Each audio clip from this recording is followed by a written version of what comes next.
मीठी छे मोरी मातरे जननी हे जोड़ सकी नहीं जड़े रेलो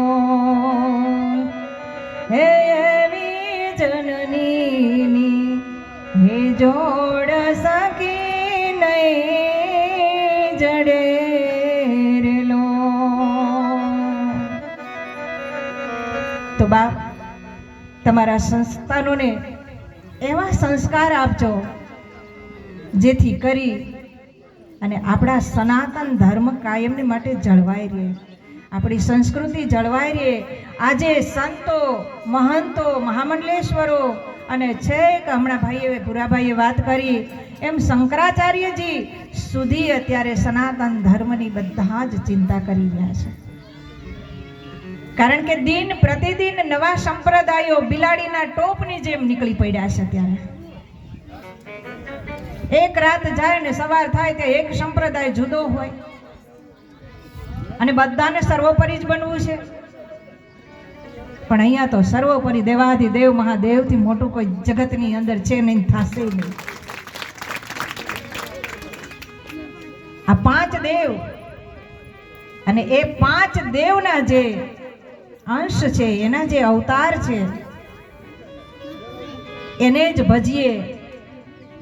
आडावड़ा थई अने 84 योनिमां भटकवा करता आपड़ा गुरु महाराजे, आपड़ा वडीलोए, आपड़ा ऋषि मुनिओए, आ ऋषि मुनिओए मात्र ने मात्र सूका પાંદડા ખાઈને આપણને આપણા બધા ગ્રંથ આપ્યા છે। આ વ્યાસપીઠ ઉપર બિરાજમાન છે।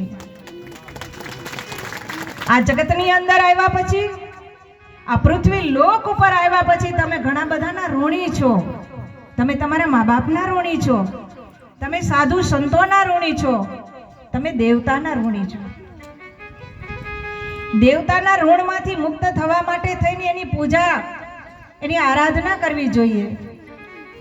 મા બાપના ઋણમાંથી મુક્ત થવા માટે થઈ અને અંતિમ શ્વાસ સુધી એને સાચવવા જોઈએ। ઘણાય અત્યારે એમ કહે ને કે મા બાપ અમારી ભેગા છે, પણ તમે ભૂલ ખાવ છો। મા બાપ તમારી ભેગા નથી, તમે મા બાપની ભેગા છો, એટલું યાદ રાખજો। અને ત્રીજું, સાધુ સંતોના ઋણમાંથી મુક્ત થવું હોય તો આવા કથાના આયોજન કરવા પડે ને આવી કથાની શ્રવણ કરવું પડે, ત્યારે સાધુ સંતોના ઋણમાંથી આપણે મુક્ત થતા હોઈએ છીએ। સનાતન ધર્મની ધજા યુગો યુગ સુધી ફરકતી રહેશે એને કોઈ ના નથી, કારણ કે સનાતન તો બધાનો બાપ છે।